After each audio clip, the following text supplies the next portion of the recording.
And good evening, everybody, and welcome to the Algarve International Circuit. We are here today in Portugal, ready for round 3 of the Formula Sprint 1 Championship. This is, of course, the inaugural round, the inaugural year of Formula Sprint 2. I apologise, not Formula Sprint 1. Off to a roaring start already, clearly. I'm your solo commentator today, Tom Dillon, and broadcast director, of course, as per usual, Szymon Frelik. He's on the cameras, and qualifying is about to get underway. The drivers are just finishing their final practice preparations, their final qualifying runs, just to make sure the car's in perfect nick for what is overall known as essentially a roller coaster of a circuit. And, already in live stream chat, I'm seeing support for Jack and Josh and Alex Laho. And here is your information for this evening. Of course, we're in round 4 of 17 laps for both of the races with a 4.592 kilometre circuit length. It's the Portimao circuit, Algarve International Circuit, whatever you want to call it.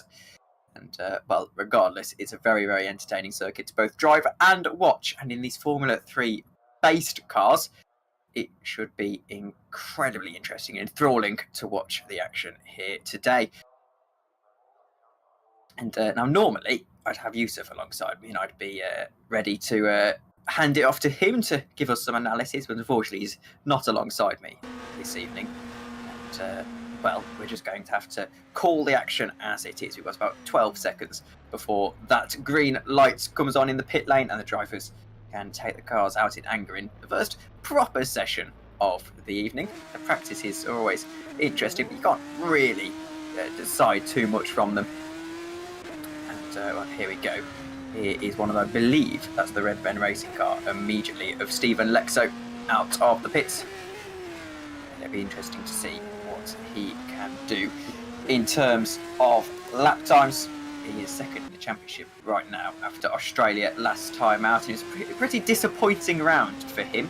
He finished 19th and 5th, which by his high standards is not where he wants to be finishing, particularly if he is going to keep up this championship charge into the rest of the 12 rounds we have left. I believe it's 13, including this one, in fairness.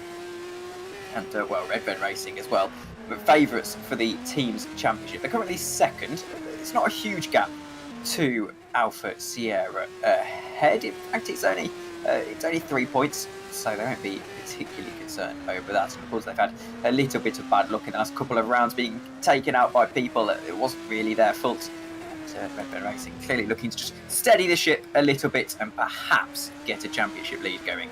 And well, if after the sort of spring break you can have a championship lead, you can really start to defend it and really start to think about the championship charge. Right now, of course, with 12 rounds and, well, in fact, 13 rounds, which makes 26 races left, there's still plenty of action to be had.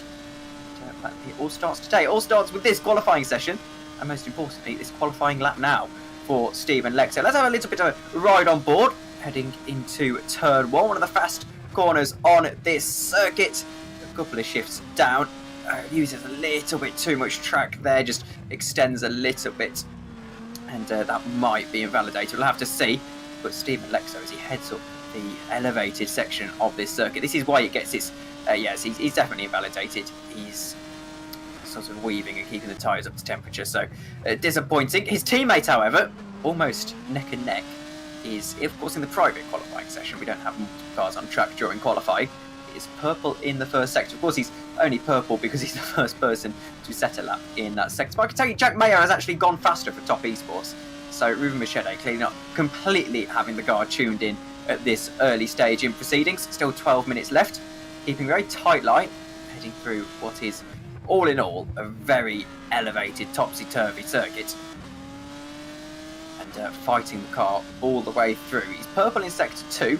And, well, that is actually proving to be, on my race view, a very purple lap time indeed.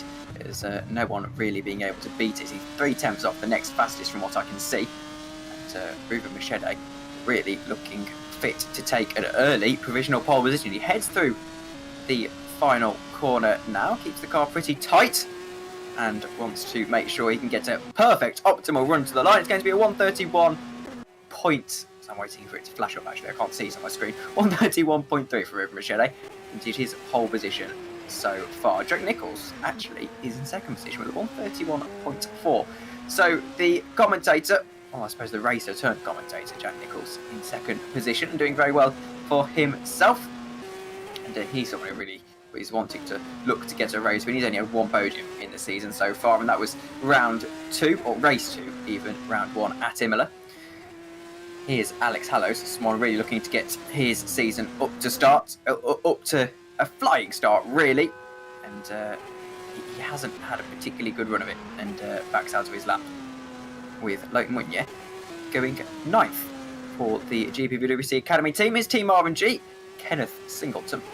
See what he can do across the line. It's not going to be fast. It's not going to be in contention for pole position. In fact, it's going to be a lowly 7th. So we have got quite a few drivers on the grid. So 7th isn't too bad, and you can make up positions quite easily in Formula Sprint 2. So it's not a huge concern for Singleton. Ruben Machete ever improving. He was a little bit off in Sector 2, that being said. It's a very short Sector 3 around this racetrack. I do remember that from a couple of commentaries I've done here. It's not the most consequential Sector 3, we'll put it that way. Machete is actually on an in lap there. So went purple and then went yellow again. And Stephen Lexo actually heads up the order into second position. Narrowly off his teammates, actually. He's only a few hundredths of a second. So the Red Van Racing cars are really turning up the heat for this race. Of course, a lot of racing still to happen this evening. Jack Mayer flies up to 5th in the timing tower. Luke Gray, Spark Racing Team, the number 11 car. That wonderful McLaren-esque livery from the 2010s. 24th at the moment. I believe yet to set a time. So we'll see if he can accelerate up the tower. And it's not going to look particularly impressive actually for Luke Gray. He's going to go 10th, which isn't horrendous. He knocks Kenneth Singleton off of the top 10 positions. And, well, two drivers are quite far down after recent weeks. Luke Mitchell is all the way down in 8th. And for a man who had a double podium last time out and leads the championship, he'll be looking to get a lot better than 8th. Scott Mitchell, his brother, is down in 9th for Kings Racing. And this is the issue that Kings Racing have. They really need to get it. Actually, Scott Mitchell was purple in Sector 1 for a moment there. And this is the issue that Kings Racing sort of have in this championship. They always have either one driver or the other driver up at the top of the standings. And they never really seem to be able to get a two-pronged attack going that we've seen Redven employ so successfully, as well as Alfa Sierra. Both of those teams really employing the sort of two-pronged attack very successfully, and I think it's one of the keys to being successful in this Formula Sprint 2. Dan Hayek is actually on a very, very storming lap here for Rowan GP. He's a driver who hasn't particularly set the world alight, we'll put it that way, down in 12th in the standings. He's only had a couple of top 10 finishes to his name. That's a 10th and a 7th in Bahrain and Imola. We'll see what he can do across the line with a little bit of curve. That's going to upset the car ever so slightly. It's not going to be the fastest lap of the day. In fact, it's only going to put him into 18th. So after a very, very good Sector 1, Dan Hayek just sort of fell off the pace a little bit there, and Massimiliano Rivoli is not looking like he's going to fall off at any pace. Purple in Sector 1, 3/10 of a second up on anyone else. This could be a pretty impressive lap if he can hold it together, Massimiliano Rivoli. And he's keeping it together quite nicely. A little bit of oversteer, perhaps, is going to cost him some time as he heads through Sector 2. A very long Sector 2 around this circuit. There's 7 minutes to go in the qualifying session. It's not really crunch time yet, as Rivoli actually yellow in Sector 2, so again, won't be setting the world alight with this lap time. It looks so promising after that first sector, and clearly not to be. So Rivoli really just needs to get his head down. You've still got 7 minutes, and that's ample time to get back round and do a couple more laps. As Luke Mitchell, actually championship leader, goes into 3rd position in the end, so he has got a lap together, just can't really hold a candle to the Redven cars at this moment in time. Massimiliano Rivoli, a pretty impressive lap up to 8th though. And Ruben Machete, is he able to go even faster? I think he is. 1:31.1. The Redburn Racing cars, as we said, absolutely dominant so far in qualifying. Alex Hallows up to 23rd position in the number 69 car. And, here is Silver Jofert for VMS Sun Edits Racing. One of the lower midfield teams, really. VMS Sun Edits not quite performing up to race win standard just yet. So I'm sure they'll get there as they try and progress up the GPVWC career ladder. And, well, as we said, everything pretty much starts today. We're over now, really, the opening rounds of the season. This is where people start to be able to consider the championship, as it's actually, from the number 12, a 9th position. So very impressive. Loic Moyet, a very, very talented driver indeed. In the number 100 car, that GPVWC Academy, in the shop window for a full-time drive. And he will be looking for a very, very quick lap time. I watched him race in the Nürburgring 24-hour event a couple of weeks ago, and he drove absolutely spectacularly. He made absolutely the most of what were pretty worn tyres. Their tyre management involved in his qualifying lap though, and he goes up to 9th. And we've seen a few drivers actually move on from the GPVWC Academy car already in this season, up into a full-time seat. Dan Hutt being one of those, and he's currently 16th for VMS Sun Edits Racing. So Loic Moyet probably hoping he can replicate those successes. Is Dan Hutt going to be able to improve and show us all why he's so deserving of said full-time seat? Let's have a look what he can do across the line. He's not going to set the world alight again. He's going to be 15th, so he's going to improve moderately, not being to the points. And oh dear, someone who hasn't had the optimal lap time is the optimal esports car of Justin Ruan, who spun around, I believe, early in Sector 1. Here's Caitlin Penny, fellow GPVWC commentator, and across the line, only 22nd, the downforce scale electric racing car. And this is the issue with FS2, and it's not really an issue actually. We seem to find that we focus so much on Loic Moyet not putting himself in the shop window very nicely with a spin down in Sector 3. And you tend to find that we focus so much on how competitive the top of the field is. It's competitive all the way through. There's only about 3 seconds separating all 27 drivers here. That's excluding Scott Morris, who had presumably had an accident on his 1:40 lap time. And well, it's competitive all the way through the field, even if you don't want to just Jakub Kalpasic actually, with a huge slide. Another very talented driver, Jakub Kalpasic, yet to really prove it in GPVWC, and yet to really prove it in this championship so far. He sits a lowly 18th, with only 2 race finishes to his name. He hasn't started the other 2 rounds of the championship, and I'm sure Jakub Kalpasic should be further up the order if he wants to do every single round. And a lot long left now. We've only got 3 minutes and 30 seconds left of qualifying, and Kenny Singleton is using the opportunity to set what will probably be his penultimate lap in the session. Pretty clean, heading through the elevated section of this racetrack. A lot of blind corners here, and you can see the lap's actually been invalidated now. So Kenny Singleton, not ideal. And will definitely want to get back into the pits and get back round. Here's Dan Hayek for Rowan GP, currently 19th. We spoke about him earlier in this session, didn't we? And said that he's not particularly had an incredible season so far, down in 12th. Is he able to improve? He improves to 10th. So that's very good for Dan Hayek, actually, as I can actually see Ruben Machete is purple in Sector 1, 26.452. That's the fastest anyone has gone today in Sector 1. He doesn't really need to improve his lap. Stephen Lexo's 2 tenths of a second off for him, but I think Ruben Machete is going to do it regardless. Look at how he takes a sort of sim racing line heading through there. You don't need to use the proper racing line. It's a bit of an issue with how computers work out physics and things like that. You tend to want to keep it quite tight to the apex, hug the apex around the corner. And in fact, that's a huge mistake, isn't it? When Ruben Machete, he backs out of the lap. Here is, I can't quite see who that was. Actually, my picture is Sandek. It's my picture pixelated there, and I couldn't read the name. Here's Josh Downard for Top Esports, down in 20th position. Is he going to be able to improve on his lap time?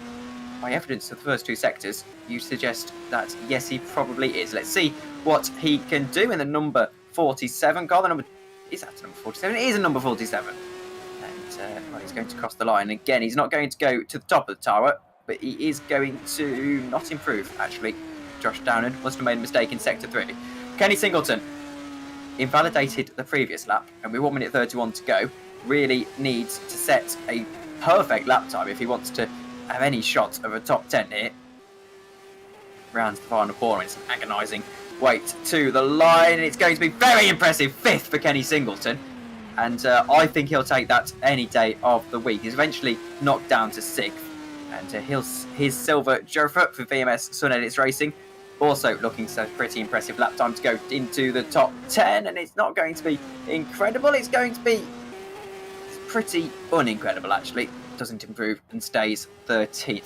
No one really attacking the timing tower in terms of going for pole position. I am looking at my race view, and no one's gone purple since Ruben Machete. So Alex Laho just looking to get further up the order. But, well, we'll have to wait and see if he is able to do so. 1:25 on the clock as he heads through the final corner, puts the foot firmly to the floor, and he'll have a little bit of DRS to boot. Well, he's not going to improve, and he's going to stay firmly in 5th position. Alex Laho, of course, spoke to us after the last round and said he's finally got the car sorted out in terms of setup and everything like that. That was a 3rd in Australia, and it should have been 2 podiums if it wasn't for some awful, torrid luck. And Alex Laho really showing his worth here. It was purple in the final sector, actually, from Loic Mounier that we just saw across the line. Scott Mitchell goes a lowly 12th for his standards, 4th in the championship with a win in the last round. And checkered flag does fly. Is Caitlin Penny going to be able to shock the world? I don't think so, by evidence of the first 2 sectors. Let's see what she can do across the line. Pole time has already flashed by, hasn't it? And it's going to be 20th by Caitlin Penny. So a moderate improvement, but not one that's going to particularly rip up any trees. And Luke Mitchell for Alpha Sierra Racing is still on an attack. And perhaps with a good second sector, he could find himself in pole position here. He's going to have to be a pretty incredible lap. I don't think Luke Mitchell probably feels he has it in him. 3rd gear, there's a little bit of rotation on the rear. And then keeps it tight to the left-hand side. In fact, he's very close, isn't he? He's very, very close indeed. 9,000th of a second. I think that's off of pole position overall. Let's have a look. Luke Mitchell in 4th position already in the championship lead as well. Head through the final couple of corners here at Portimao in the Algarve International Circuit. Is it going to be pole position for Luke Mitchell? I don't really think so. Ruben Machete's purple in the second sector to boot as well. So is Luke Mitchell going to be able to do it across the line? No, he's going 2nd in the end. So he does split the Red Ven Racing cars. And Ruben Machete, in fact, I think is a little bit faster in the end. Scott Mitchell 7th. So he also not particularly going great for his standards. Here's Tommy Kubian for Scuderia Cap Clay.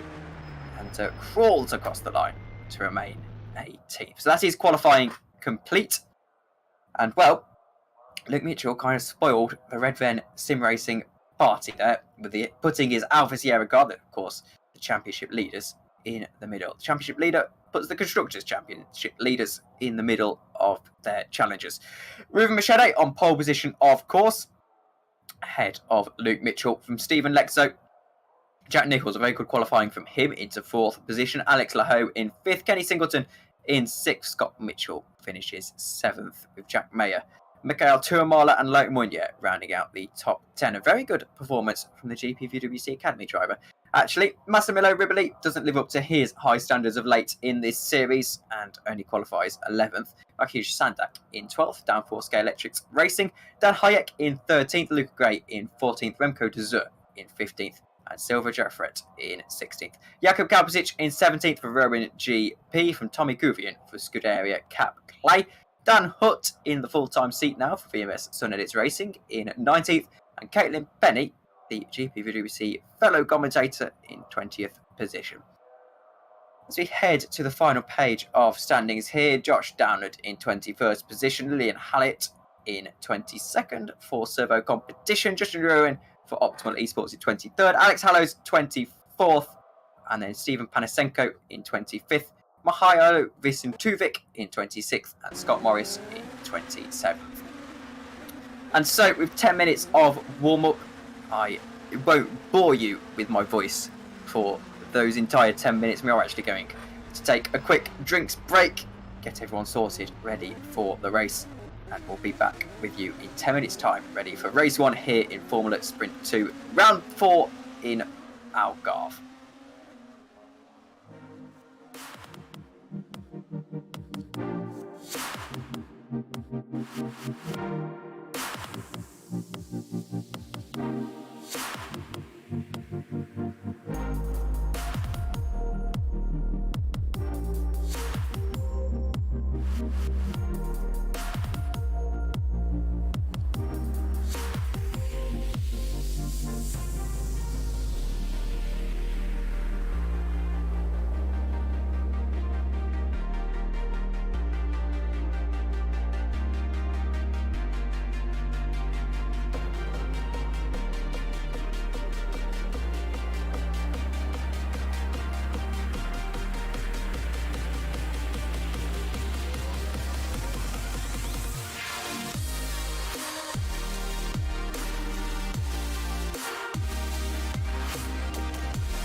Hello everybody and welcome back to Portimao. We're here for Formula Sprint 2 and of course with qualifying over and warm-up completed, that means we're on to race 1, 17 laps around this 4.592 kilometre circuit, and of course it's going to be an incredible race with Ruben Michele on pole. Of course Luke Mitchell splitting the two Red Racing cars right in half, which means we're going to see some incredible team strategy playing out over the course of this evening. And we're just waiting for the checkered flag to properly fly on the cars to get back in and warm up. And it should be a moment. And of course, we'll have a formation lap and then the 17 laps of this race. And a quick update on the championship standings. I've been trying to sort of update you throughout. However, I'll just do a quick one again. It's pardon me. Luke Mitchell leads the way with 87 points, and Stephen Lexo in second position with 81 points. Jack Mayer, 79 points right behind them. Of course, Luke Mitchell with the double podium last time out. One of 3 drivers in this championship to get a double podium in a round so far this season. And, Luke Mitchell in second position this time around with his championship rival right behind him on the second row. In YouTube chat, we've got a bit of support for Reuven. Rep F1 says, good luck, everybody. And Sotos says, go Remy. And, lots of support for lots of the drivers. And, of course, if you have any input in chat, I'm happy to read it out, as long as it's not rude, of course. But on my own tonight, so would be nice to get a dialogue going with the chat. And, I can see that they're actually switching session right now. And, of course, all the drivers will have a little bit of time to get to the grid. And there you go. You can see the game just springing into action. And heading into this race. I think we've got to predict a top 3. And I shouldn't do. I'm going to predict that it finishes exactly as it ends. If that's a lie, I'm going to predict Stephen Lexo to overtake Luke Mitchell, and then it to finish like that as the top 3 with Reuven, Stephen, and Luke as the top 3.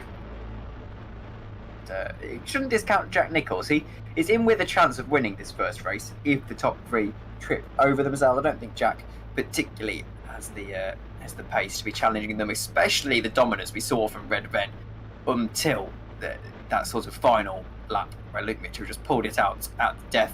Remember, Reuven's lap was set at a very early stage in qualifying when the track wasn't quite warmed up, quite rubbered up, which means that he's clearly got a little bit more pace in the bank. They go away on their formation lap now, and we'll go through the starting order just as a reminder to the viewers. Of course, it's Reuven Machete on pole position for championship leader Luke Mitchell. Reuven's teammate Stephen Lexo is in third position, of course, chasing down the championship leader. Jack Nicholls for Kings Racing in fourth position. Alex Lahoe is in fifth, and Kenny Singleton in sixth. Scott Mitchell is in seventh, with Jack Mayer in eighth. TOP Esports.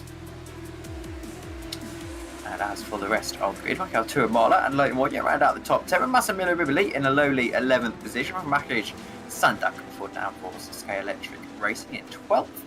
And 13th, 14th, 15th, 16th is, I believe, that is, I can't read that name, I apologise. Dan Hayek from Luca Great, from Renko Desert, from the VMS Sunedit car. And then it's number 17 is Tommy Poovey, Jacob Cow position 18th. Dan Hutt in 19th. Caitlin Penny in 20th for Downforce Sky Electrics. And then in 21st is Josh Downer for TOP Esports, from Lillian Hyatt in Servo Competition. Justin Ruren in 23rd, from Alex Hallows in 24th. And then it's Sava Pasinenko in 25th, from Scott Morris in 26th. And then Mihailo Vicentuvic is in 27th, from Bryn Evans in 28th. So we have actually had Britain join us over the warm-up session, so clearly just not able to, starting in the pit lane, unable to set a qualifying lap. So we'll be interested to see how he comes through the field. Let's focus our attention to the grid forming up then, as Reuven Machete rounds the final corner. This rather short circuit, actually. It's not the longest track. Of course, 1 minute 30 lap times, so it will still take a fair bit. So we should have about half an hour of racing ahead of us.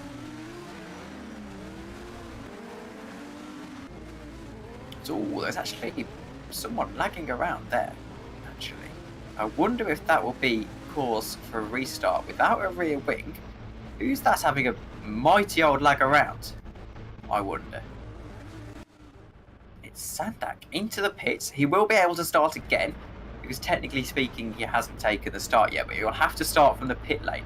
So immediate drama for the person who was supposed to be starting in position 11, Matej Sandak, can have to start from the pit lane. Let's focus our attention away from that and onto the lights, however, as they are out, and it is away we go, with Ruben Machete getting a perfect start, immediately coming over to cover the inside line and to cover off the attack from Luke Mitchell, who perhaps has a look into turn one. He's not going to do so, and in fact they also to Constantino up, and oh no, Jack Nicholls immediately, I think, no it's not, it's his teammate of Scott Mitchell, already all the way around. Jack Nicholls, in fact, is trying to make up moves into third position, and he does get Stephen Lexo in the end. As there we go, Stephen Lexo actually pushes him out wide and regains third position eventually. Is that Jack Mayer, who just cuts them down the inside, and all there's wings flying everywhere already, and drama to start this race. It's not been the clean start that we've been used to. It was Alex Laho, actually, not Jack Mayer. And Alex Laho now trying to make a move for P3. He gets P4 in the end, not quite P3. And Jack Nicholls is all the way on the run-off for the second time this lap already. And I have to say, it's been a pretty good start for Alex Laho. And while Stephen Lexo will be counting his lucky stars, that didn't go any worse for him. Jack Nicholls, however, trying to make up lost ground after a fairly disappointing first half of a lap. Already cutting and diving, trying to get past the force of Jack Mayer ahead of him. And Nicholls really trying to hound his rival. Of course, he'll feel like he was in with a chance at the race when if it weren't for being pushed out wide. Perhaps he'll say unfairly in the first two corners of this race. And we won't have DRS on this lap. Remember, as you go to a replay of what actually happened to Jack Nicholls, I believe. No, this is what happened to Alex Hallows. And this is going to be the incident with the wing and Scott Mitchell, isn't it? So Scott just gets clipped. And, oh, no, that's someone in the middle. That's one of the, I believe that's one of the TOP esports cars just around without a wing and probably out of the race. I'll just tell you who that is. As in fact, it's Poovey and Alex Hallows, Sandak and Kalbasic. So it's Kalbasic for Roman GP. I assume it's, oh dear, there's Luca Gray again. And, still on replay, aren't we? So we've already had 4 DNFs from this race, and we're only on lap 2.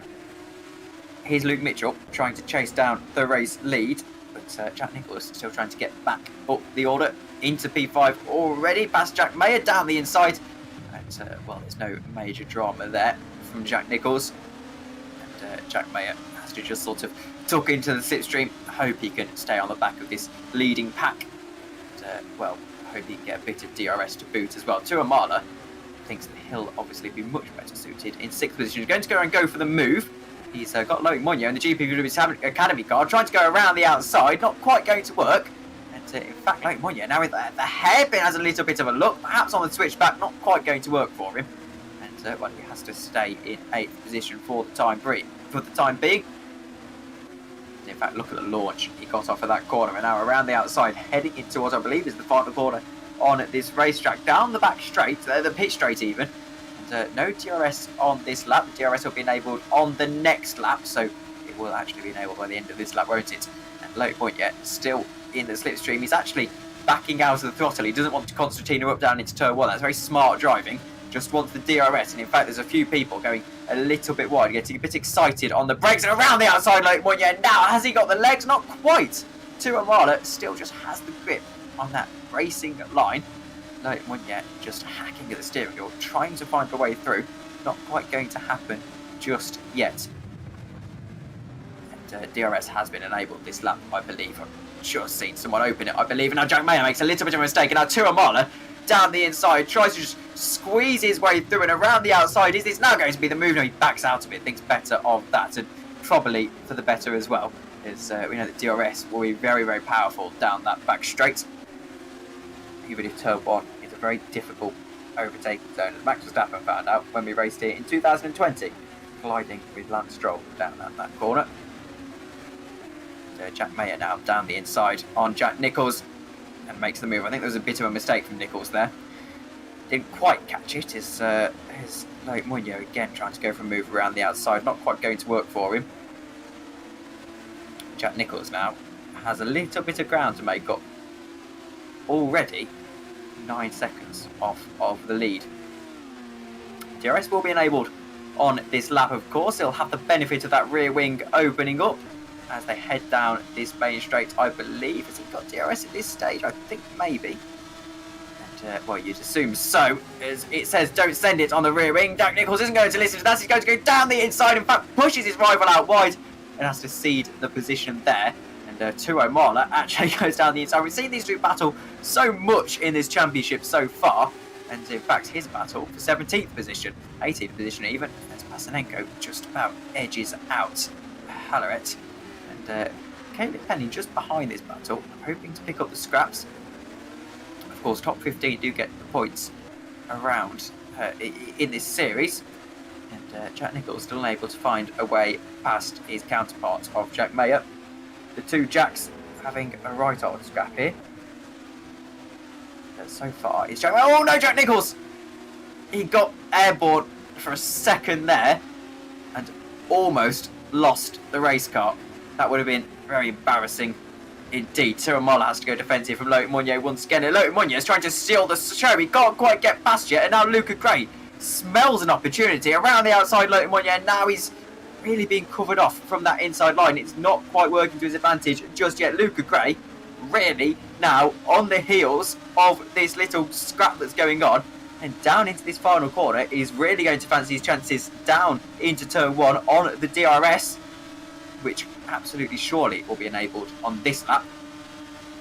And there you go, the green light on the steering wheel indicates that it is open. He's got so much more top speed compared to Mounier. And is he going to go for the move down the inside into turn 1? I think so. Mounier can't really do a lot about it. And he hangs it around the outside. Oh, he almost loses the car. He does lose the car. And Loic Mounier onto the grass and just about manages to keep it on the road.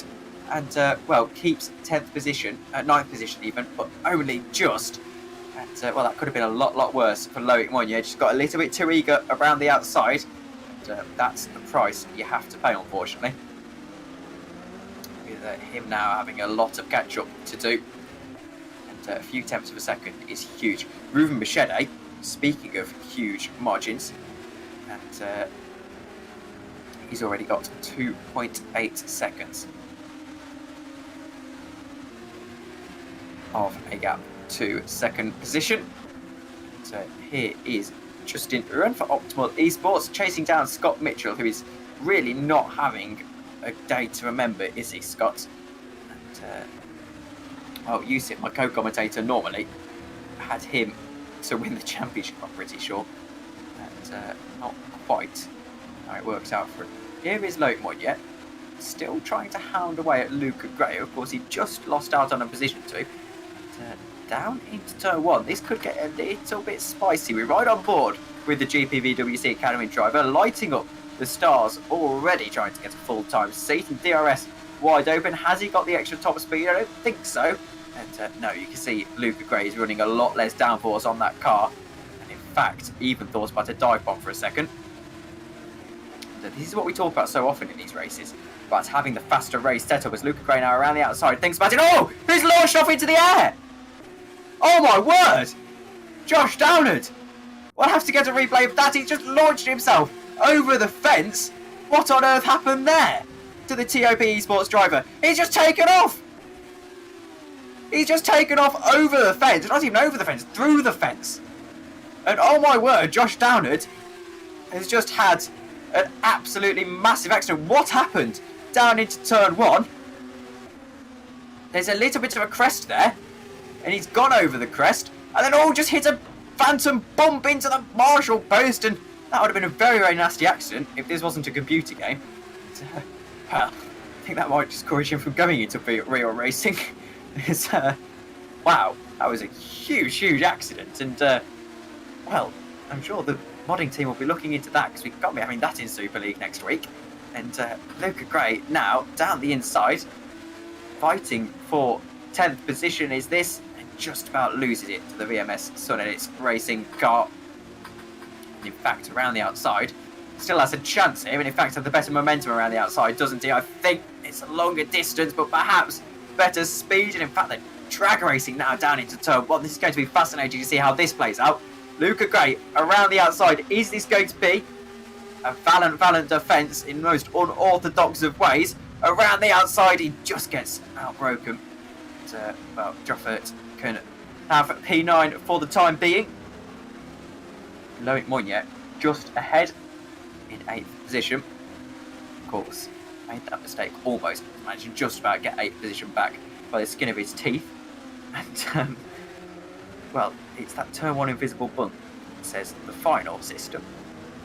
So, Jake Denner and Maxime just saying "lot," which I think is a very appropriate response to that accident. And I don't think I've ever seen quite the theatrics of Josh Downard. So he should go and perform some Shakespeare, because he'd bring a lot to many of Shakespeare's characters with theatrics like that. So Loic Mounier now trying to chase down 7th position. This is Tua Marla. He's one of the more consistent drivers in this championship, and in fact, that's putting it lightly, with Loic Mounier getting a little bit of an oversteer moment in the dirty air. As we'll just listen to this, Tua Marla, 7th, 6th, 8th, 5th, 9th and 6th in all of the rounds so far. That is just incredible consistency for what is overall a very topsy-turvy championship. He hasn't got the DRS though, and Loic Mounier should make pretty much a cakewalk of this. Around the outside, he's actually pushing Tua Marla. He hasn't got the top speed, has he, Loic Mounier? He just hasn't got the top speed to make a move. And, well, now down the inside, perhaps thinks about it. He knows he's got the better speed through the technical sections of this circuit, and it's down that back straight that he is really struggling. That Josh Downard said, "I'm speaking from the afterlife," and well, I think you'd do very well to at least not be eating hospital food after that. Loic Mounier still on the switchback now. Still can't find a way past. Perhaps it's going to be a brave move down the inside. I don't quite think so. And is that Jack Nichols? Is that Jack Nichols? It is Jack Nichols, and he's made a mistake, and now he's lost 2 positions, and now all of a sudden this battle is for 6th.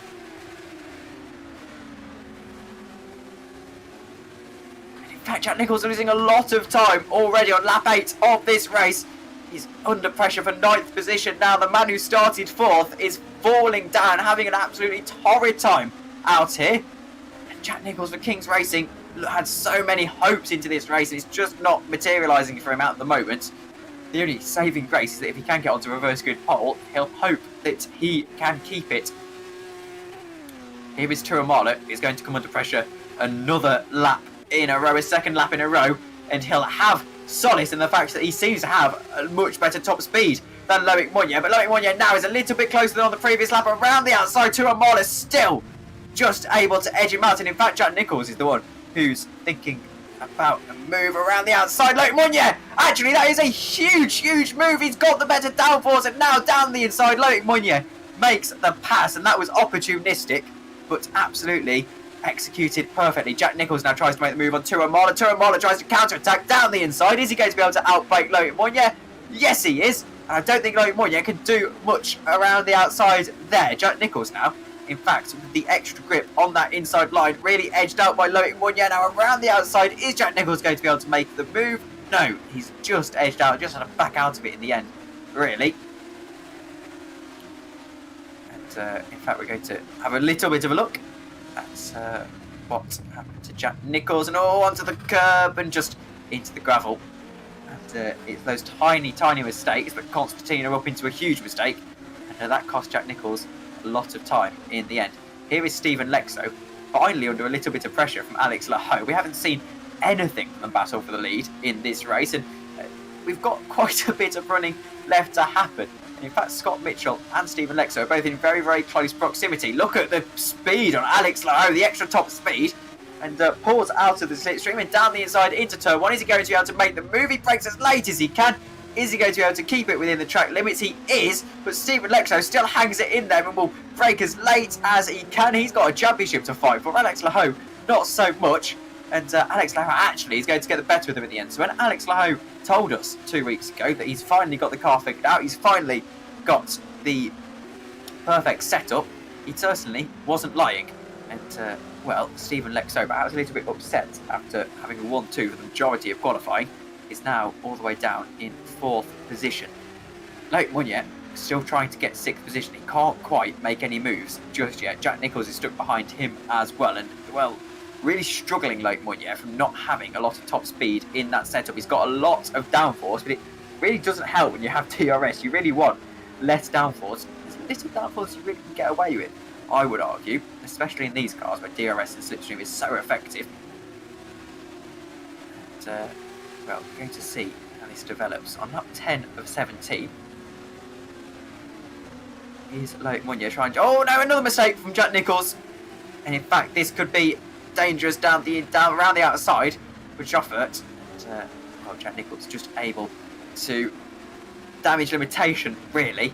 And Scott Mitchell actually an incredible recovery drive. He's right in this battle and perhaps could even finish ahead of his teammate, which would not be a result that Jack Nicholls would particularly want to remember. Here is Loic Meunier, and surely this time round he's going to be able to make the move. He's practically bump drafting his rival Tuamala down into turn 1. Is he going to be able to pull out and make the extra overspeed, get the extra overspeed around the outside into turn 1? And no, he just hasn't got any top speed, and that's Joffert even around the outside, just edged out by Luca Gray. Maybe it is Luca Gray who in the end gets 8th position, I think, and Jack Nicholls still down the inside now around the outside, switching and turning, and it is going to be Joffert, I think, perhaps down into the next corner, who maintains the position. In fact, no, Jack Nicholls just has the better speed. Joffert has to settle for 10th position. Someone will be desperately trying to get into 10th position is Scott Mitchell, 4th in the championship, and with a win last time out in Australia, we'll be desperately hoping he can keep the top 10 finishes coming. Of course, top 15 get points. However, you want to finish 10th, really, just for your own ego. And Joffert clearly doing quite well for Sonaditz Racing to keep his ego going. Here is Jack Nicholls now, trying to make the move on Luca Gray still hounding away. And as we've mentioned ample times this evening, Jack Nicholls will feel very, very disappointed with his race so far. Loic Meunier will feel more frustrated than disappointed at how he just hasn't taken wing off of that car. And sure, it might have been fast in qualifying, but it's certainly not fast in the race. And Loic Meunier really, really struggling to, if not get a position, hold on to the position. Now, Luke Mitchell under pressure, down the inside, Stephen Lexo. And, well, the two championship contenders so far in this season. Let's not write off Jack Mayer, of course. I mean, even stop Mitchell down in 4th. But the top 2 in the championship have a switch for positions. And by my reckoning, that could make that gap a lot lower. Now Jack Nicholls has been hit, and Luca Gray's hit as well. He's onto the grass, and maybe there's a huge kerfuffle of cars with Scott Mitchell trying to go down the inside now, and now around the outside of his teammate. You can't really see what's going on. Scott Mitchell eventually gets into 8th position and has to take to the runoff, but gets the better of them all in the end. It's going to be 3-4 wide down into the next corner, down into the hairpin. And Jack Nicholls has to settle for 12th, maybe. How no one spun there, I do not know. They're still 3 wide. And Luca Gray holds on to, I think that's 8th position. And, well, who's that getting involved as well? Is that Bryn Evans? I think it is. Starting from the pit lane, Bryn, and all the way into fighting for 10th. That is incredible. Luca Gray now down the inside for 9th. Stays 10th, but can't quite get 9th position just yet. Well, Jack Nicholls still just on the fringe of the top 10 positions, not quite able to make any moves in great haste. Luca Gray already oversteering. But, well, really struggling to hold on to his car at this stage. Tries to make the move 10th, not quite going to be. And, oh, in the background, who's that making a huge error? It's Dan Hayek. And, well, has to see that and is down into 13th position. Here is Stephen Lexo now trying to make the move for 2nd position. Luke Mitchell all the way down in 3rd, hasn't even got DRS on these top 2. Luca Gray now down the inside. This is for 10th position. This is on Bryn Evans, who will started from the pit lane. Down into turn 1. Jack Nicholls joining the fray, 3 wide, and it's going to be Luca Gray who surely as soon makes the pass, and eventually he does, but not before Jack Nicholls sends it down the inside. Gets the position for himself, and in fact it's going to be a counter-attack from Bryn Evans around the outside perhaps, and yes, just about into 11th position. Luke Gray still going to fight back on lap 13 of 17, and Bryn Evans actually down the inside on Jack Nicholls, and they almost made contact, and Bryn Evans in the end just about manages to make the move through. Battling for 11th still with Luca Gray, and in fact you can barely catch a breath here with Luca Gray around the outside, still tries to hold on to the position there. almost coming together. They make a little bit of contact and Luca Gray gets the position in the end. Jack Nicholls still fighting hard for this top 10 position after starting 4th. And, Bryn Evans is on an absolutely monster comeback drive. Around the outside now, maybe not quite going to be. But, well, Luca Gray will be pretty chuffed with how the previous lap has turned out. So can't really breathe until the checkered flag flies in Formula Sprint 2. Of course, formerly Formula Challenge. Bryn Evans now trying his absolute best to get that 10th position to round off what has overall been a pretty impressive drive. Jack Nicholls is going to pressure him for all he's worth, and that's for certain. In fact, they're going to make it 3 wide down to turn 1. Almost Bryn Evans around the outside, almost makes contact with Luca Gray. Not quite going to be. Thinks about the dive, and he's going to make it. No, he thinks about it, and then pulls out at the last second. 14 of 17. There's about 3 laps to go now. 4 laps to go even. Well, that's plenty of time for these positions to be jostled for. And Bryn Evans down the inside once again. Luca Gray can't do anything about that. In fact, he goes wide and has to let Nicholls through. I think he can't quite rejoin the track in an optimal position. In fact, he's now battling Nicholls into the braking zone. Just about keeps it on the circuit. So the drivers do describe this circuit as a roller coaster. It's one of the tracks that really just throws you around in the seat. Of course, not so much in the sim, but in real life, it's very much a roller coaster ride, this circuit. That makes racing through some of these blind corners, through some of these blind fast corners, even more difficult. And it's proven pretty incredible for racing so far. Formula Sprint 2. Great. Holding on to 11th position though. And now the battle for second. Stephen Lexo versus Alex Lahoe. As we said, Alex Lahoe really coming into the zone in the last 2 races. Now Stephen Lexo will feel absolutely like this is his opportunity to snag the championship lead. He's going to go down the inside and just about Alex Lahoe has to... Oh no! They've touched! And Stephen Lexo is round and into the wall. And that could be a huge damper on his championship challenge, as he was set to probably almost take the championship lead, or at least make them almost equal in points. Stephen Lexo is into the wall. It's thrown it all away down into 5th position now, with Tuamala still battling for 8th. Let's have a look at the replay of what happened. Alex Lahoe saw the dive bomb. He saw it coming and he reacted to it. He doesn't turn in, he doesn't turn in, he doesn't turn in. And then just spins into Stephen Lexo. Oh dear. Oh, he was on the power application, wasn't it? Just spun up the rears and all to Amala spins out of 9th position.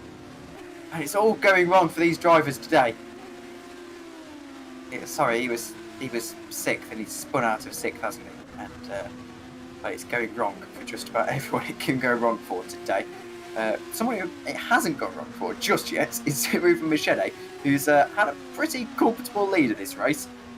And, won't quite complete the Grand Slam as he hasn't had the fastest lap of the race, but it has come damn close. Luke Mitchell will be feeling very pleased with that 3rd position so far, with Jack Nicholls now the fighting for 11th. And well, Luke Gray just doesn't have the top speed to fend off that particular attack as they head into the penultimate lap of this race.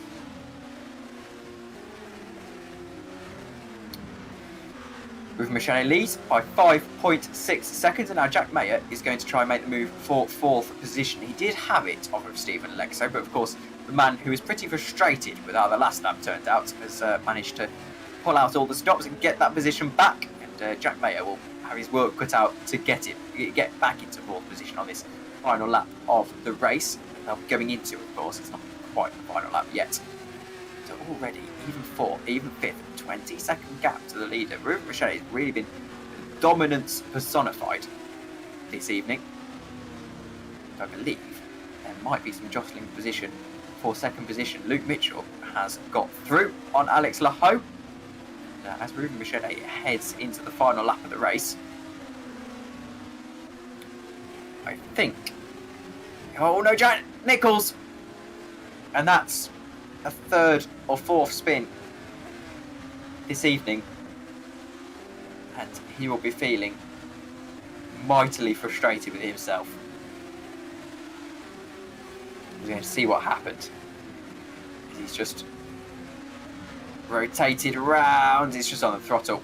He's just put a bootful of throttle in, and the car isn't able to take it at the rear. And well, I believe we should be switching to Ruben Barrichello, who on his final lap of the race is about to complete what is overall going to be a very, very impressive win. So we still watch Jack Mayer. And, the checker flag will fly at the end of this lap, of course. And it is going to be Ruben Barrichello who leads the way. And in fact, he's now got an 11-second gap. So Ruben Barrichello is really dominant here. So let's go to the Red Ven Racing driver as he heads through the final couple of corners. So I've already used the line. It is dominance personified. Ruben Barrichello crosses the line, led every single one of these 17 laps this evening. And well, you'd probably back him to lead most of the next 17 laps. Because Alex Laho is apparently very short on fuel. He's going to come home for his second podium in a row. He's slowing down! He's run out of fuel! Alex Laho and Stephen Lexo into third position! And oh no, Alex Laho is going to be sixth in the end, I think. No, he's just got fifth. But he's only run out of fuel on the final corner. And all he had to do was keep up the momentum, and it wasn't enough. He drove his heart out for a podium today. And the difference was pretty much a corner of lifting and coasting. And he will feel so bitterly disappointed. It could have been his second podium in a row. And Alex Laho has just thrown it away on the fuel. Let's have a look at what happened. It was okay, and then he just lost power mid-corner, didn't he? He just lost power. And the RPM was falling. And at that stage, you're really a passenger. And that is oh so frustrating for Alex Laho. Someone in chat said he wasn't going to make it on fuel. I believed it, but when he was crossing that line, I thought maybe he just had it in him, but not to be in the end. And Alex Laho has to settle for fifth. And look, he can't even complete his in-lap. The fuel was that tight. And, oh dear, all it would take is a corner of lifting and coasting and he would have got home.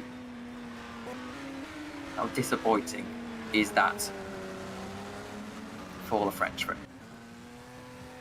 Here are the results then, with Ruben Barrichello taking home a dominant race win from Luke Mitchell. Stephen Lexo eventually finished in third, with Jack Mayer in fourth, Alex Laho in fifth, and Loic Moynier in a very lofty sixth for GPVWC Academy. Scott Mitchell in sixth, with Silver Joffert in eighth, and Scott Mitchell in seventh even, with Marco Tuamala in ninth. Bryn Evans is in 10th.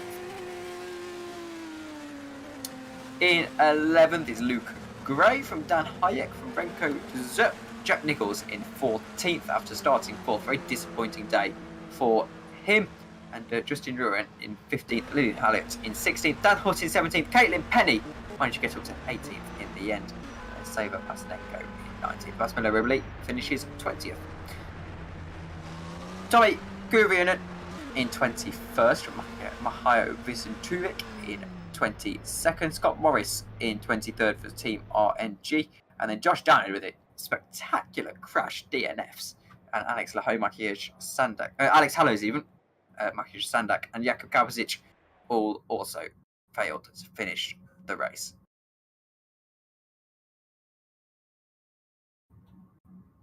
And so we're going to a quick break as we get the warm-up finished here.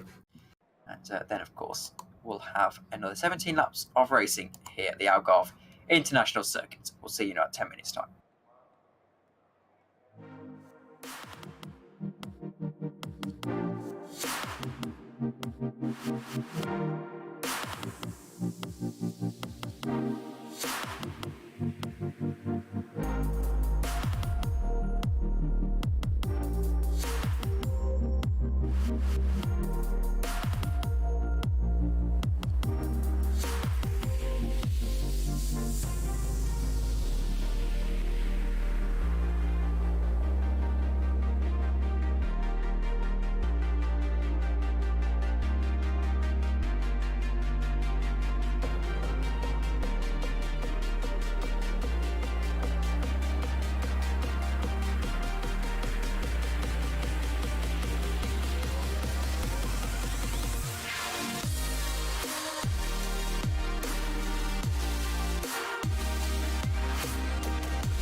Welcome back, everybody, to the Algarve International Circuit.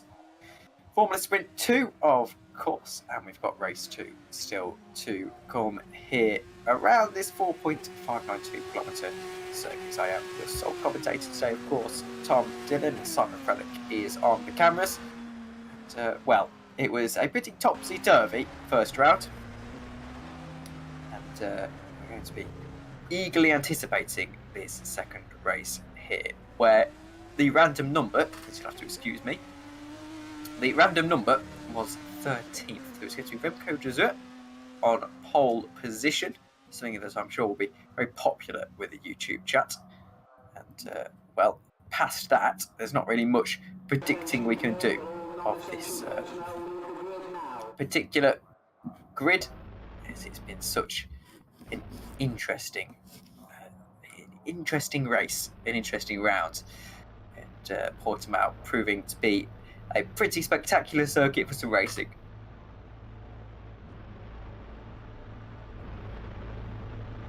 As we just wait for all of the drivers to get ready and get all of their final pre-race preparations finished.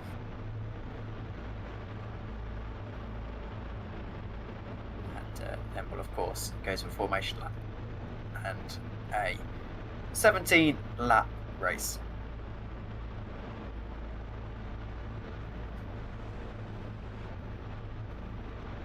There's not really much to say in the build-up to this race.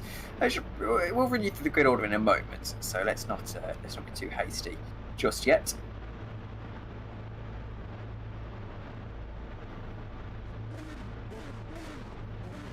Of course, the big news of the day is that Jack Nicholls will start all the way down in 14th.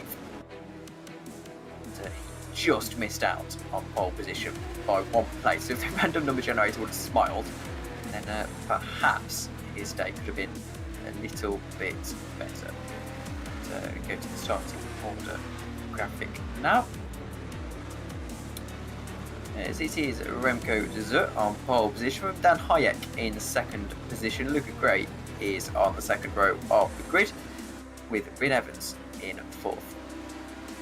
5th is Michael Tuamala from Silver Joffrey in 6th, Scott Mitchell in 7th, and Loic Mounier in 8th. In 9th position is Alex Lehoux, Jack Mayer in 10th position, Stephen Lexo in 11th, and Luke Mitchell in 12th.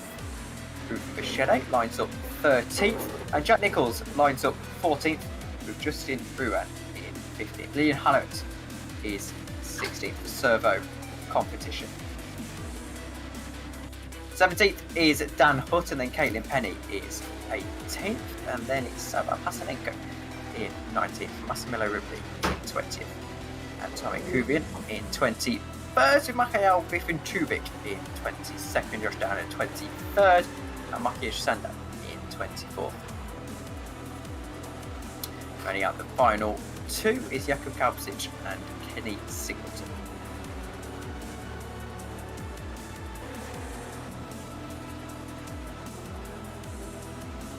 Almost on cue, Remco rounds the final corner and will feel like he's in with a very good opportunity of coming home with the race win here. This is going to be the 8th race of the season. Well, in the 8 races so far, we've seen so much drama, so many interesting developments. This is going to be a corker, if everything else is anything to go by, of course.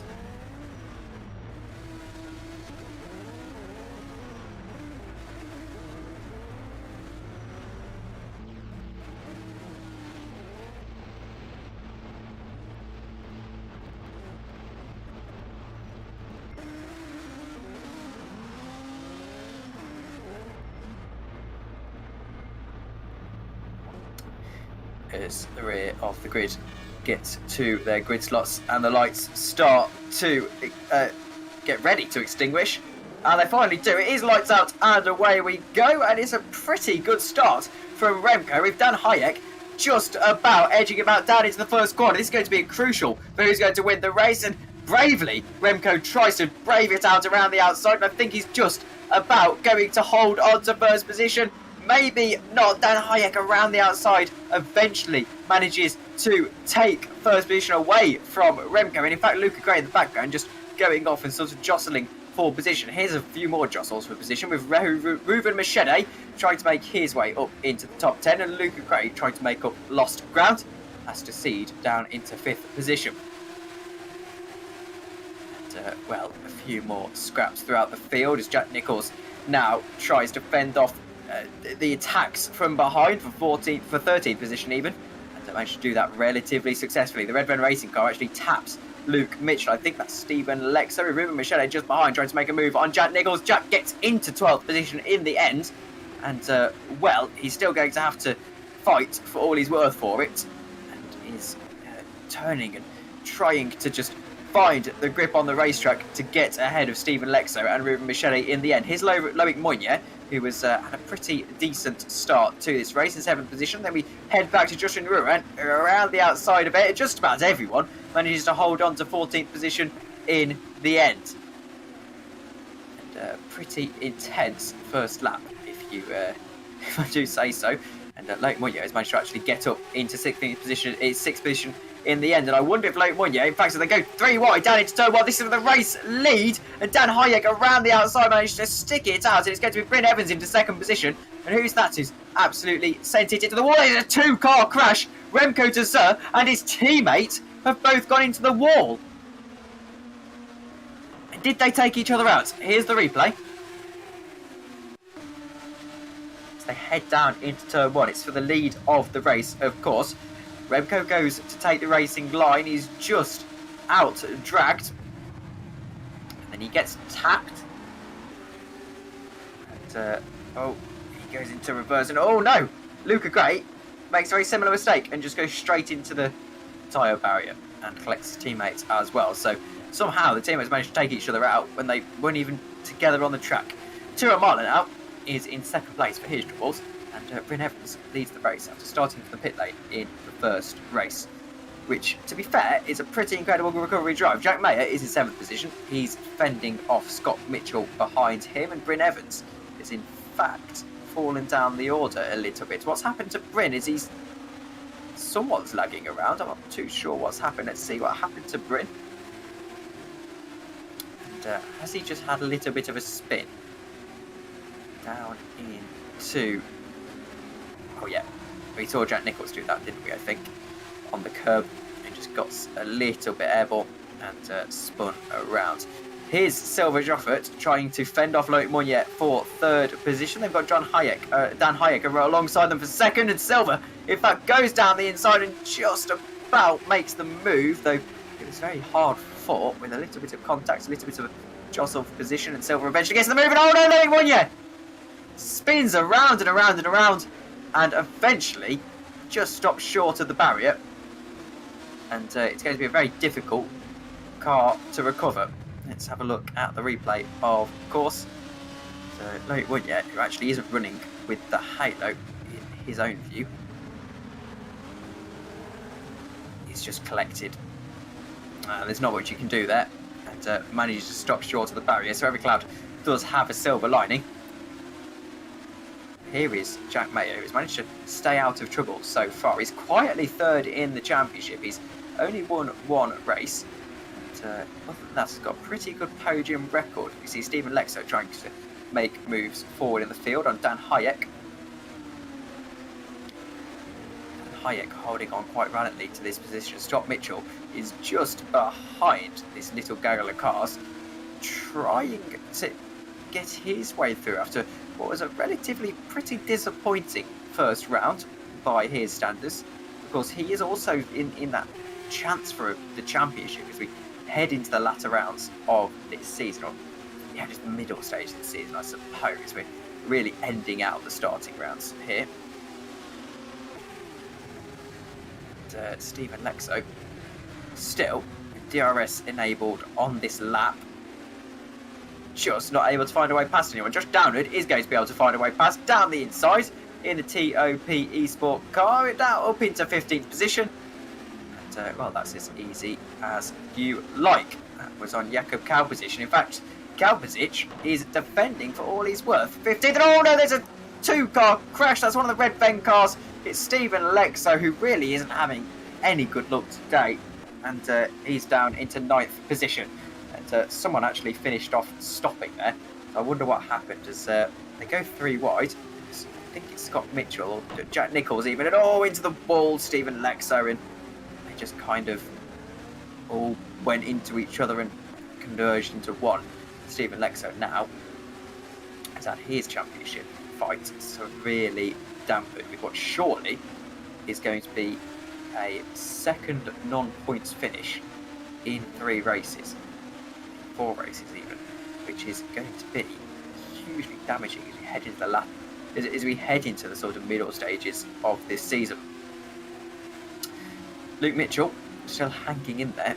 He's showing how you win a championship by just getting consistent points on the board, and he's currently in P5, which is on his way to get consistent points on the board. Here is Alex Lehoux trying to make sure that he stays in 2nd position. He's able to do so quite majestically, and it's now going to be Jack Mayer who tries to go down the inside. Oh, he taps Joffert, and Joffert is round in the end with Jack Mayer in fact being overtaken in the end by Luke Mitchell, isn't he? And Scott Mitchell, her brother, is just behind, trying to capitalise on that battle. Let's have a look at what happened from Luke Mitchell's perspective. And Jack Mayer just taps Joffert, and Joffert has to take severe evasive action in the end. Ruben Michele now trying to make the move for 5th position. And, not quite on it just yet. Scott Mitchell, the driver, trying to defend. And, Scott, as we said, 4th in the championship. And, well, he's really in with his shouts. He's shown Marmite pace, really, Scott Mitchell. Qualified very poorly for this race, finished decently in the 1st round. And, I apologise for the background noise there. Someone's going to the fridge to try and get some food. And we see Jack Mayer now with DRS trying to get past Luke Mitchell. He just doesn't have the straight line speed to really mount a challenge, and in fact Ruben Michele has a straight line speed to mount a challenge on Scott Mitchell. He gets through into 5th position, and Massimiliano Rivoli does the same for 11th. And really, in the case, we see Jakub Kalbasic trying to make a move on the other TOP Esport car for Rowing GP. And really, in the case of Ruben Michele, if you're so dominant in race 1, surely you're going to be pretty dominant in race 2, even if you have to cut your way through the field a little bit. And Ruben Michele really putting his money where his mouth is so far. And, Jack Mayer still hounding Luke Mitchell. Mayer still feels like he'll be in with a chance of a podium in this race. So if you can see it in touching distance, you'll really, really want it more. And Ruben Michele will not make it easy for either of these, it has to be said.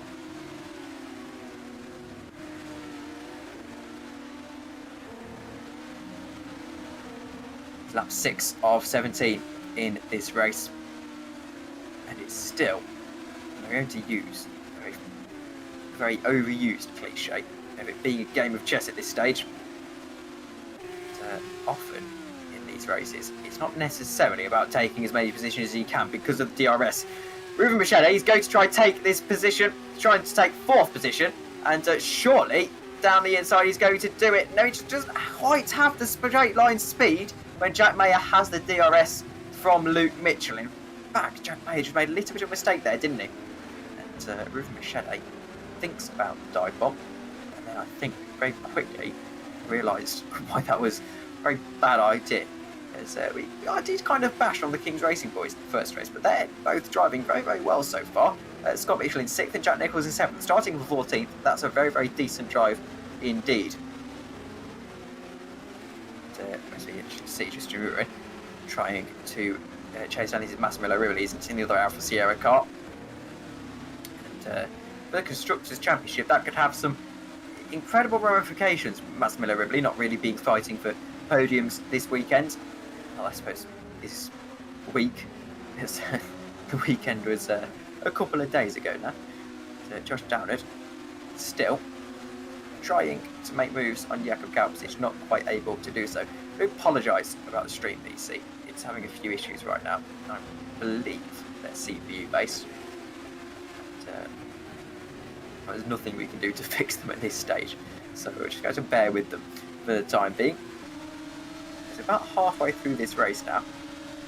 Ruben Machete still trying to make the move for 4th position, and surely now he can make this move. 10 laps remaining in the race. Ruben Machete has got the pace now, even perhaps down for the dive bomb into turn 4, I think it is. He stays in the slipstream and again thinks against it. He's really trying to wait for Luke Mitchell to make a mistake and wait for him to be able to pounce whilst his rival doesn't have DRS, which really looks like he's going to be his only way here. It's Machete still, after almost completing the Grand Slam in race 1, unable to replicate his heroics.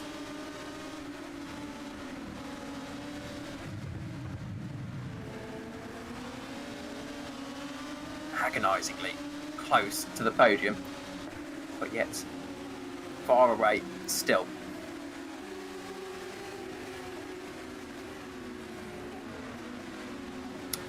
The order on lap 8 is Monaco tour partner Alex Lahoe from Luke Mitchell. In fact, Joffrey is having a little bit of a battle with Scott Mitchell, isn't he? And, he's managed to get past in the end. With Bryn Evans, pretty disappointing from him. To a spin down into 9th position. So he started from the pit lane in the first race. We can't really bash on him too greatly. So he'll still be disappointed, I'm sure. Maybe the move now from Jack Mayer on Luke Mitchell. Is it going to come eventually? I think it is. Down the inside into turn 1. Ruben Machete is going to get the slipstream and the DRS to boot. And it is Jack Mayer through in the end into 3rd position. Now Ruben Machete has Luke Mitchell very, very vulnerable and will certainly pounce into 4th position, perhaps on this next lap.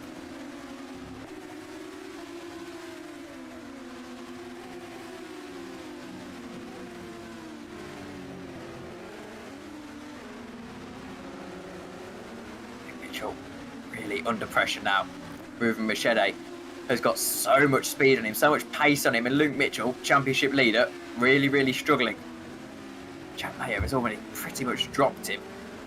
He's riding away into the sunset. The DRS might be the only thing that's saving Luke Mitchell down the back straight, well, down the pitch straight when we do eventually get there. Ruben Machete just hounding him, making sure that if Luke Mitchell is going to make a mistake, Ruben Machete is going to be there to capitalise. There you go. He pokes his nose down the inside just to let his rival know that he's there. And, a little bit of gamesmanship there. He doesn't really want the move. He just wants to just unsettle Luke Mitchell a little bit and just hope that he can unsettle him into making a mistake, doing something stupid. And then now it's going to be down into turn 1 that he's going to pounce. Luke Mitchell, I don't think is going to have DRS on Jack Mayer ahead. So Ruben Machete has really not got a lot of work to do. Down into turn 1, he's got the DRS, and has he got the straight line speed as well? Surely he has around the outside. This is going to be pretty standard stuff from Ruben Machete. It's an absolute regulation overtake, and there's absolutely no need to sweat over that one. And Luke Mitchell, in his efforts to fight it, is now going to concede a position to Jack Nicholls up into P5. And, Jack Nicholls is actually on a storming drive now, already made up 9 positions, and driving very, very well in the Kings Racing number 29. And so Alex Lahoe is actually overtaken for the lead of the race. We missed that. And, well, this could be his first win of the season. That would be very, very impressive indeed, wouldn't it? We said before that he said that finally he's got to grips with the car, and ever since he has got to grips with the car, well, the results have started to show for Alex Lahoe. And I'm sure once the look starts coming as well, he's going to rocket up the standings. Perhaps not take home a championship win, although to be fair, it's not unheard of. He's got mighty gap to overcome. But there's plenty of rounds left in the season. And if he was able to put a winning streak together, he'd certainly find himself in contention. It'd be a lot of work from this stage. Ruben Michele now feels like he can get third position back on the, I'd say recovery drive, but it's from the reverse grid pole. It's from the reverse grid.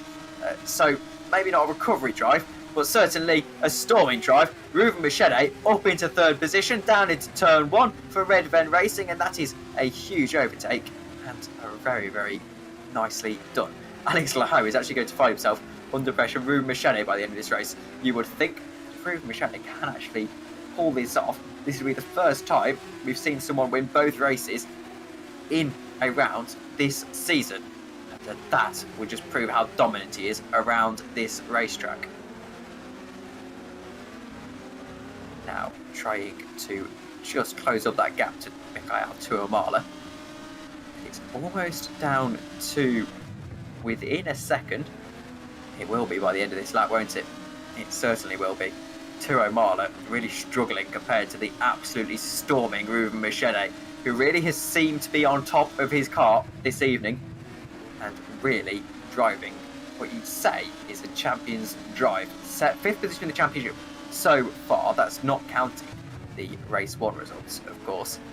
So Ruben Michele will be feeling like he's doing wonders for a start for Red Ven's championship charge in the Constructors' Championship, and of course doing wonders for his charge in the Drivers' Championship as well. He'll have the DRS on this lap, and I think he might be a little bit too far back to make a move on Mikhail Tuamala. We'll have a little bit of a look down into turn 1. Is he going to be able to make the move? He's got the slipstream, maybe not quite got the overspeed though.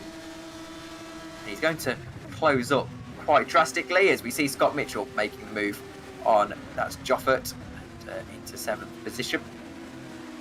Scott Mitchell again didn't really have much pace in qualifying, but has managed to recover quite nicely over the course of these 2 races. Social media hashtags popping up on the screen if you wish to use those. I'm sure the GPVWC Twitter account would love to retweet all of your screenshots and business like that. Nearly Hallett Servo competition fending off attacks for P13. And, it's going to be Jakub Kalvasic trying to make that move. Jacob not quite able to do anything just yet. In fact, Lillian goes a little bit deep, and now it's going to be Jakub Kalvasic really hounding her, trying to make the move. And not quite yet. He wants to wait for the DRS, I'm sure. And oh no, there's the Academy car. Loic Moignet, 14th position now, and that's his 2nd incident of this race alone, isn't it? And, well, he's still in the points, in fairness to him. But I shall be very disappointed, regardless. Okoda's pole sitter already a lap down in 23rd position. Ruben Michele now surely on Tuamala is going to be able to make this move. He's going to have the DRS, he's going to have ample slipstream, and well, this is going to be absolutely textbook, isn't it? He's barely had to break a sweat, and Ruben Michele up into 2nd position with 5 laps remaining. He now charges down Alex Lowe. 1.9 seconds as they head through turn 4. Is Alex Lowe going to be able to hold on to this? I wonder. Scott Mitchell has been re-overtaken by Joffert, and he wants to go down the inside. He thinks about it. Not quite going to happen for him. Perhaps on the switchback, he's squirrely and he's going all the way around is Joffert. He's really going around the houses, and he's just able to keep hold of it. Scott Mitchell now down the inside, and Joffert has to back out of that in the end. Now, I've been told by David Young there's been another major incident. We haven't seen it on the broadcast, as you see it now as Joffert, as Jack Mayer apparently has had a major incident. We'll see if we can get a replay for that in a moment. And Joffert now around the outside, just edged out by Scott Mitchell, and the oversteer in the end pretty much quells his defence.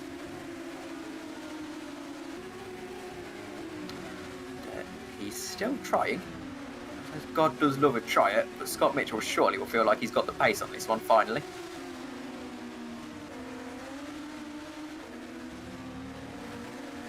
And big news over the last sort of lap or so is that Alex Lowe is actually doing a pretty good job of keeping that gap stable to Ruben Michele, and perhaps it's not going to be the walkover that Ruben Michele expected.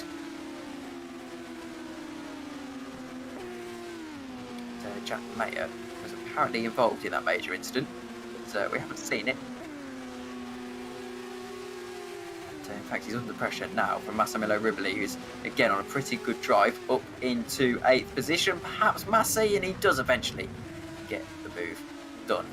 So up into 8th position. Massimiliano Riboli, Jack Mayer can't really hold a candle to that. 2.4 seconds the gap at the front of the pack. And, Alex Laho might start to sweat a little bit, as this would be a huge win for him. The last 4 laps of this race, it'll be fascinating to see how it pans out. Still focused on this battle for the time being, as we head back to Ruben Barrichello. 2.1 seconds. He's gained quite significantly on this lap. We'll see what it is at the line. He lapped 4 tenths faster than Alex Laho on the previous lap, which bodes quite well for his chances, though. Remember, in fact, he didn't have the DRS, did he? In fact, he's right on the back of Alex Laho now.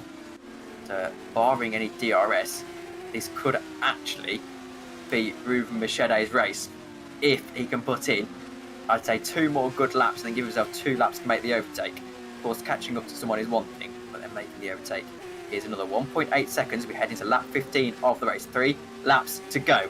This is going to go down to the absolute wire. Ruben Barrichello was 6 tenths faster on the previous lap, and well, at that pace, he is going to catch up, isn't he? He's going to more than catch up as Massimiliano Riboli gets past Bryn Evans in the end. No, he doesn't. Sorry, that's completely my mistake. Jack Mayer gets past Massimiliano Riboli. You know, I've known Massey for 3 years now, and I still can't get his name right the first time. Well, he's been overtaken by Jack Mayer, number 8 in P8 for TOP Esports. So, well, still keep an eye on that gap. It's 1.3 now between Alex Laho and Ruben Barrichello. And in fact, Michael Tuamala, these two love a good battle, don't they? Jack Nicholls and Tuamala. We see them battling almost every race. And, well, I think they're almost fed up with the sight of each other by this time. And Jack Nicholls, this would be a very hard fought and possibly well-earned podium. 5 tenths per second, so it is going to be in DRS range heading into the final 2 laps. Alex Laho, Barrichello's almost in DRS range as they head through the final couple of corners of this second from penultimate lap. Alex Laho has managed to fend off the DRS for yet another lap, which means the only time he's going to get DRS for Ruben Barrichello is on the final lap of the race. Alex Laho might well have this. We're just going to have to wait and see. There's yellow flags in sector 2, and we switch back to Jack Nicholls, I think, in a moment, as he's going to be all over the back of Tuamala down into turn 1 around the outside. Jack Nicholls makes the move up into 3rd position, and that would be a very good podium from Jack Nicholls after such a disappointing race 1. Here is Joffer trying to make the move for 10th position down the inside, and he makes that move about as easily, but in fact there's a bit of resistance, isn't there, down the inside, and he's overtaken once more. Can he hang it around the outside? Not quite. He doesn't quite have the speed on the switchback. In fact, he eventually, using the shorter line, manages to get the position, I think, of a ruin. So it is, in the end, 10th position for Silver Joffert. 7 tenths of a second. The gap at the front of the pack. This could be huge for the race winners. They head into the final lap of the race. Is this the final 2 corners? No, it's not. They're just heading through sector 2, aren't they? So he's got a couple of DRS zones for Ruben Barrichello, and most crucially, it's going to be that big pitch straight that's going to be the decider in this race. It's going to go right down to the wire, and here they are, aren't they? They're in sector 3, and this is the final corner now. Alex Laho is going to have to do all the defending in the world. And now, with the DRS wide open, his last opportunity, really, Ruben Barrichello to make the move. I think he's a little bit too far back. Alex Laho has just got fairly decent straight line speed. He's only 6 kilometres per hour faster, and Alex Laho actually manages to just about hold on to it. This could be huge. His first win in GPVWC, his first win in the career ladder. He struggled at the start of the season, and now Alex Laho perhaps can have a bit of a homecoming in this race. He's driven so well as we see the battle for 11th position. And, well, Ruben can't quite do anything to get that move, as I'm eager to switch back as we see Bryn Evans trying to make the move on Scott Mitchell. And that gap still 0.3 of a second, as if we could switch back to that battle to see if Ruben Machete is able to make the move for the race. Bryn Evans around the outside, not quite able to do it. Now let's have a look. He's all over the back of Alex Laho. Is Ruben Machete. It's going to take something brave for him to complete what would be an incredible 2 races here. An incredible round in Portimao. It's becoming incredible for Alex Laho to take the race win. Either way you look, it's going to be a pretty incredible story. And Ruben Machete can't quite find a way through. Alex Laho has had to put up with all the pressure in the world, and in a moment he's going to be able to smile, and he's going to be able to smile because he'll have taken his first race win in the career ladder. Alex Laho rounds the final corner, and despite everything Red Ben could throw at him in the final couple of laps, Alex Laho is going to win the race after such a torrid time. And Jack Nicholls, who also had a torrid time in the first race, manages to take the podium. Luke Mitchell, championship leader, only can do 5th. Massimiliano Rivoli gets a very solid 7th for Alfa Sierra Sim Racing. And Bryn Evans, after starting in the pit lane in the first race, managed to finish 9th in the second. Lilian Hallett takes 13th position. That was a huge win for Alex Laho. What a race at the end that was.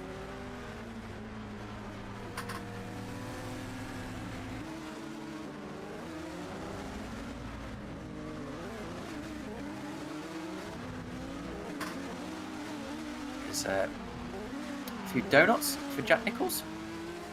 Well deserved. It's a bit harsh on him perhaps in the first race, and he's definitely redeemed himself in the second. Provisional results then. Alex Laho wins the race from Ruben Machete, from Jack Nicholls in 3rd, Michael Tuamala in 4th, Luke Mitchell in 5th, Jack Mayer in 6th, Massimiliano Rivoli in 7th, Scott Mitchell in 8th, Bryn Evans in 9th, Silver Joffert in 10th, Jakub Kalpasic in 11th, Justin Ruin in 12th, Lilian Hallett in 13th, Josh Downard in 14th, Tommy Kuvian in 15th, Matthew Sandbeck in 16th, Dan Hayek in 17th, Loic Munya in 18th, Caitlin Penny in 19th, Luca Gray in 20th.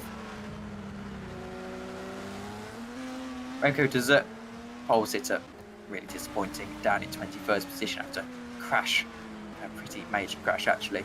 And it's Kenneth Singleton, Dan Hutt, Mihailo Vincentrovic, Sever Pasenenko, and crucially Stephen Lexo all not finishing the race. So we're going to go to some quick interviews, and we'll rattle through them because I still haven't had my... Oh, it is the calendar, because I was going to say I haven't had my dinner yet. But next up is Azerbaijan, and the big one I'm most looking forward to, Monaco on the 10th of May, and the Canadian GP. After that, British Grand Prix on the 21st of June.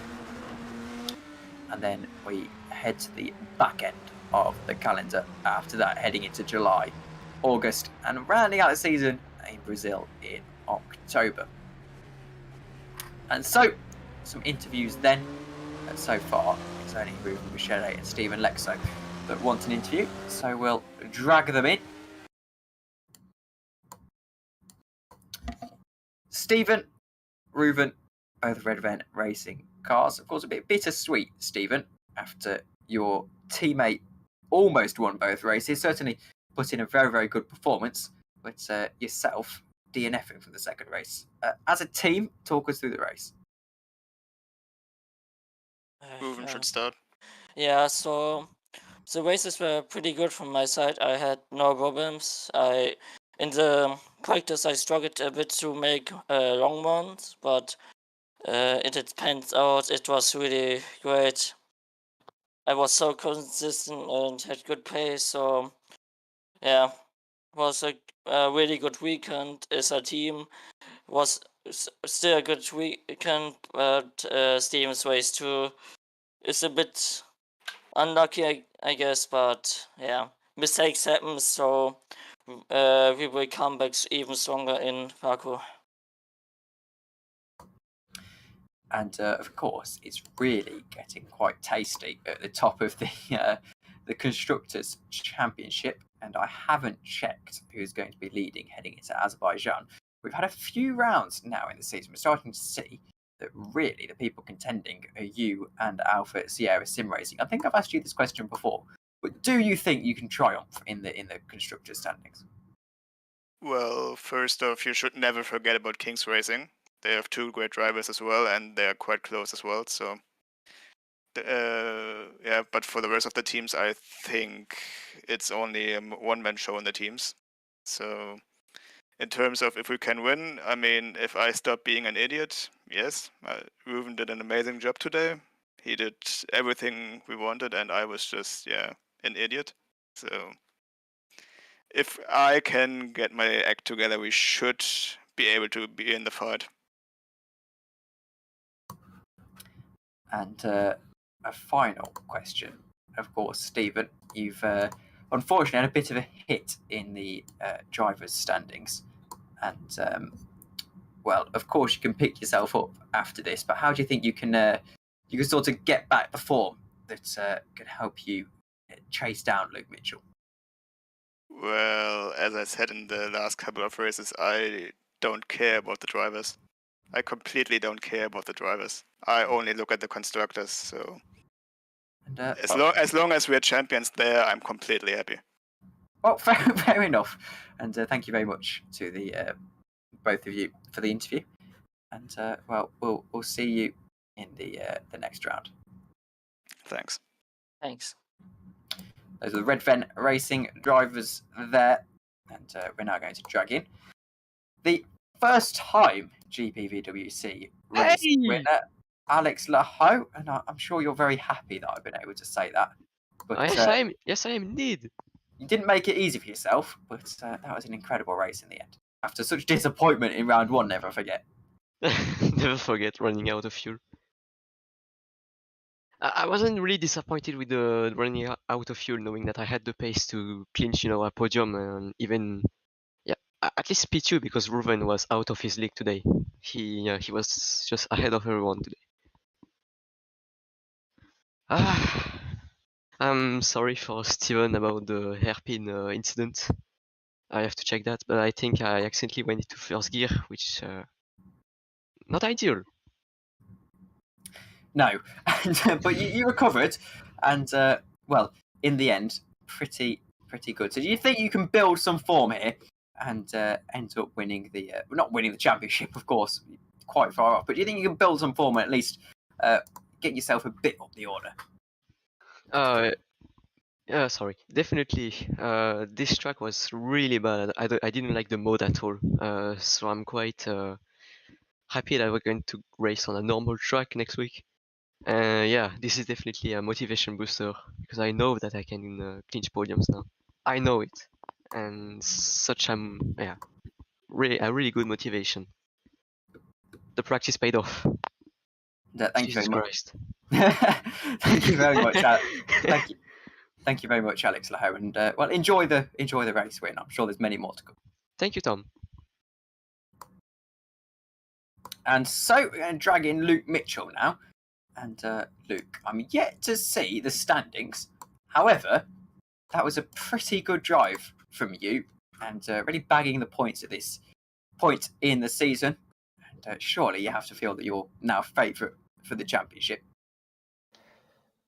The event went as good as it could have. Really, I don't think I really had the pace to trouble for a win. So, second in race 1 was really nice to actually get. Obviously, that come through a bit of fortune with Lahu and Lexo coming together, but we just didn't really have the setup right. So it's nice that this was a bad event, and I've come away with a second and a fifth. So about the favourite, I'd like to think not, because I think Lexo's going to be coming back. I think Scott will come back. Jack was just very quick again today. Alex as well. I don't think you can write anyone off. Obviously, Lexo's had a bad day, but you can gain 40 odd points per round. So it's not.